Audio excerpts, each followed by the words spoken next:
satu tahu apa yang kita inginkan gitu kan. Yang kedua, kita harus lakukan. Jadi kalau ingin aja nggak melakukan ya nggak ada apa-apanya.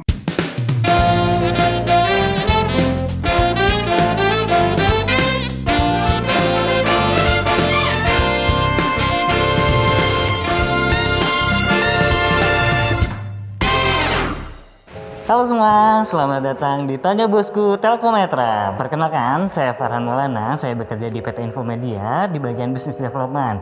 Sehari-hari saya mengerjakan Business Solution for Operation. Nah, di kesempatan kali ini kita nggak kalah menarik nih, kedatangan Ibu Dina Hakiki. Beliau adalah Direktur Utama PT Newtech, salah satu anak perusahaan Telkometra. Ya udah, nggak usah lama-lama, yuk kita langsung aja wawancara Ibu Dina yuk. Halo Bu Dina. Halo Farhan. Assalamualaikum Bu. Waalaikumsalam warahmatullahi wabarakatuh. Ya. Bu sehat Bu? Sehat. Alhamdulillah. Ya, Bu ya udah menyempatkan hadir nih Bu. Oke. Cara Tanya Bosku ya Bu ya di episode ketiga. Oke, supaya siap. lebih cair nih Bu. Iya. Suasananya Bu ya, kita main games dulu boleh nggak Bu? Boleh. Ya. Oke, kita mainnya gamenya cepat aja ya Bu ya. Betul atau salah Ibu Dina galak di kantor? Ya, betul. Galak ternyata Ibu Dina ya. Iya. Oke, pertanyaan selanjutnya Bu ya. Iya. Betul atau salah Ibu setiap hari sarapan pakai buah pir? Buah pir, kadang buah pir, kadang buah apel. Oh, kadang buah pir, kadang buah apel. Oke, selanjutnya nih ya Bu ya. Betul atau salah Bu Dina suka olahraga setiap sore nih Bu ya di kantor main biliar? Bukan biliar. Pingpong. Main pingpong Bu. Iya. Susah ya sih mau main pingpong Bu? Enggak. Selanjutnya nih ya. Betul atau salah Ibu erek-erek Surabaya? Oh iya. Arek-arek, bukan arek-arek. Jadi erek-erek gitu ya Bu? Arek. Iya. Memang nih Bu ya, karena lidah Sunda jadi Iya. kurang gitu. Iya, betul. Saya lahir di Surabaya, sekolah dan besar di sana. Ya. Betul atau salah? Cingur dalam rujak cingur adalah bagian paha dari sapi. Bukan paha. Oh, Dia banyak mulut sama ke sini lah ya. ke Pipi daerah, sama kepala. ke daerah hidung, mulut gitu ya. Oh, Iya. benar sekali Bu. Iya. Tepuk tangan buat Ibu ya. Lanjut nih Bu ya, Iya, kita oke. agak sedikit tanya-nanya lebih kepo lagi nih ke Ibu ya Bu ya. Sekarang kan masih udah hampir setahun ya Bu ya kita mengalami pandemi COVID-19 ini Iya, Bu ya. iya. Nah, Ibu sekarang sudah mulai WFH atau sudah bekerja di kantor nih Bu? Iya, jadi memang WFH itu kita mengikuti juga ya anjuran beberapa dari perusahaan gitu untuk bisa menerapkan WFH. Tapi kebetulan industri yang saya geluti itu adalah industri yang berbasis public service, yaitu transportasi. Betul. Nah, dengan seperti itu kebanyakan justru saya ada di luar untuk bisa membantu memberikan servis ke masyarakat yang sekarang tetap membutuhkan transportasi. Oh, betul. Iya. Kalau misalnya udah jadi bos nih Bu ya, Ibu biasanya ngapain aja sih Bu di kantor Bu? Kita ada meeting periodik ya.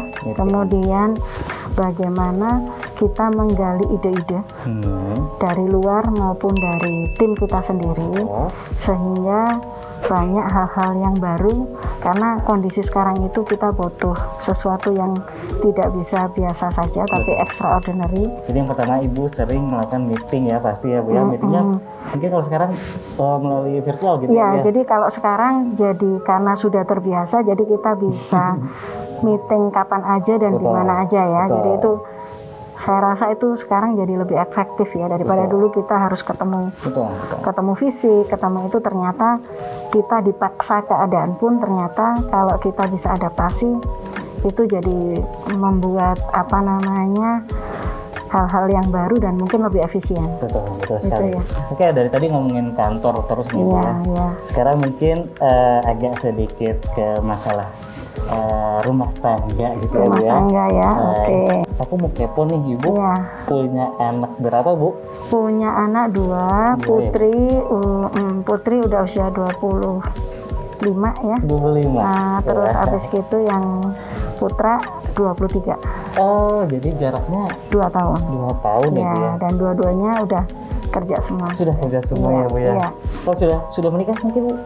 Belum, sedang boleh. menuju. Boleh Ya. dikenalin?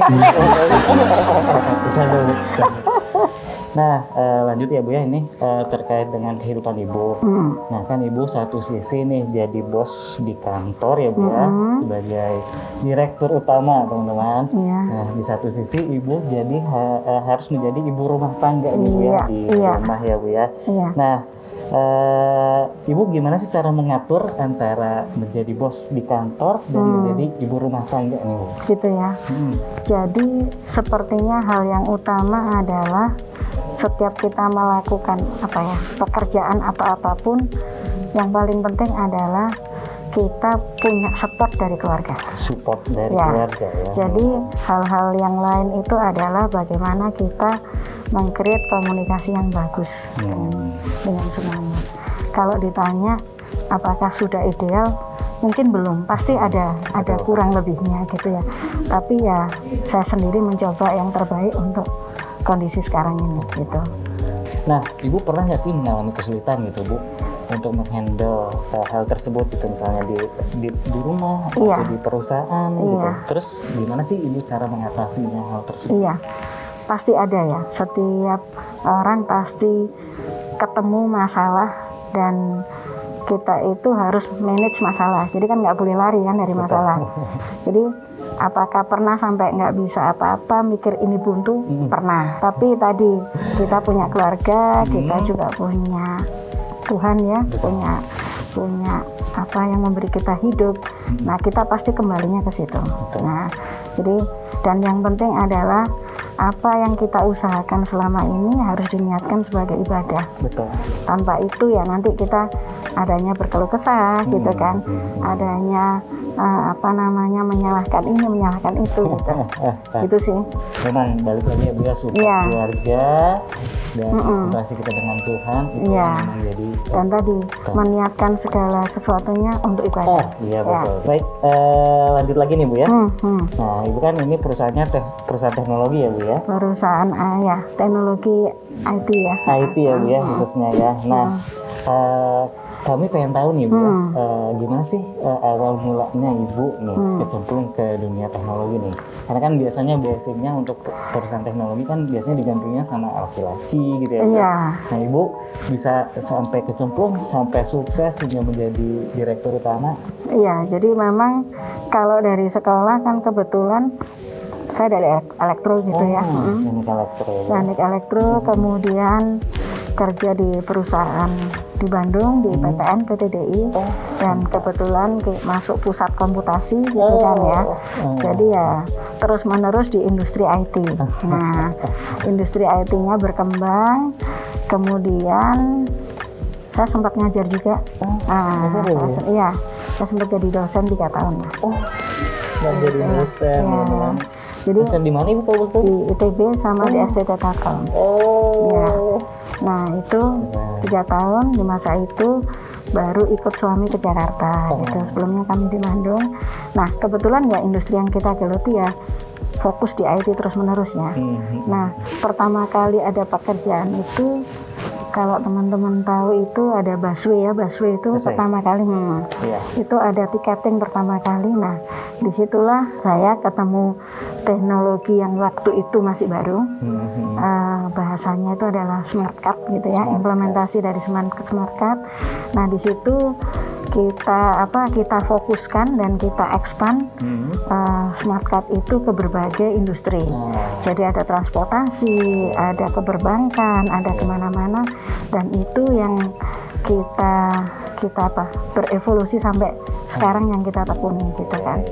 Nah teknologi terbaru dari apa yang kita terapkan itu, kalau dulu kita mungkin kalau tadi sudah sempat ya face recognition sama temperatur. Nah implementasi yang seperti ini itu teknologi yang berbasis artificial intelligence, machine learning kayak gitu-gitu kita coba terapkan ke industri yang sekarang kita geluti itu. Pernah nggak Bu sempat sampai ngoding gitu Bu? Oh ya, pertama kali justru masuk PTDI saya sebagai programmer. Sempat jadi programmer juga ya Bu ya? Sempat pusing-pusing nggak Bu kayak menemukan bugs di codingannya? tapi ya itu tadi karena menikmati pekerjaannya, ya. Jadi apapun yang baru di situ ya senang aja gitu. Betul. Gitu. Nah, bicara dengan menikmati ya Bu, kenapa sih Ibu sampai bisa menikmati nih di dunia teknologi? Di dunia teknologi ya mungkin kalau hobi dan kesenangan orang kan masing-masing ya. Nah kalau saya kebetulan kalau memang sudah ketemu dunia IT ya senang aja. Jadi apapun yang baru di situ itu sesuatu yang bisa dinikmati dan pengen tahu jadinya. Jadi kepo terus gitulah. Betul, kepo terus ya. Jadi memang passion Ibu di dunia teknologi ya Bu ya, memang ya Bu ya. Wah keren sekali sih memang teman-teman. Banyak sih ya untuk di perempuan-perempuan sekarang yang sudah menggeluti dunia IT ya khususnya. Mungkin ada salah satunya Grace Hopper, beliau adalah pelopor pemrograman komputasi pertama di dunia ya Bu ya. Lalu ada Susan Wojcicki, beliau adalah CEO dari YouTube Ibu. Betul. Selanjutnya ada Dian Siswarini, beliau adalah Presiden Direktur Excel. Betul. Itu kenal juga Ibu ya? Ya kenal. Ternyata teman saling ini ya Bu ya, saling support mungkin ya sesama perempuan ya Bu ya. Dan mungkin masih banyak lagi lah gitu ya Bu yang nggak bisa saya sebutkan, yang mungkin expertise di bidang IT ya, khususnya perempuan seperti itu. Nah, berapa besar sih Bu peran perempuan ya di bidang teknologi khususnya? Gitu ya. Jadi saya rasa teknologi dan industri yang ada sekarang ini sangat terbuka lebar buat perempuan. Jadi industri ini sebenarnya tidak mengenal gender, tapi selama kita ada keinginan selalu ada jalan. Jadi saya rasa teman-teman yang pengen berinovasi atau menekuni industri apapun yang berkaitan dengan teknologi, industrinya sangat terbuka lebar. Jadi jangan ragu-ragu untuk bisa menekuni dan membawa diri kita untuk menjadi terus-menerus lebih baik. Jadi saya rasa itu. Oke, Bu Dina nih pertanyaan terakhirnya Bu ya, yang paling penting nih Bu ya. Nih, kalau misalnya di antara penonton-penonton kita nih ada wanita-wanita tangguh yang juga ingin berkarir di dunia teknologi nih Bu. Mungkin ada saran atau wejangan gitu untuk wanita-wanita di rumah nih. Dari Ibu khusus. Jadi mungkin ada hal-hal yang bisa di-share gitu sekarang ini adalah kita harus satu tahu apa yang kita inginkan gitu kan. Yang kedua kita harus lakukan. Jadi kalau ingin aja nggak melakukan ya nggak ada apa-apanya gitu kan. Yang ketiga kalau sudah dilakukan apakah itu menjadi sesuatu yang membuat passion kita ada. Nah pada saat passion itu udah terbentuk sepertinya kita jadi unlimited untuk melakukan itu. Ya jadi dan jangan berhenti berharap, jangan berhenti berusaha. Kesempatan banyak sekali di luar sana buat semuanya.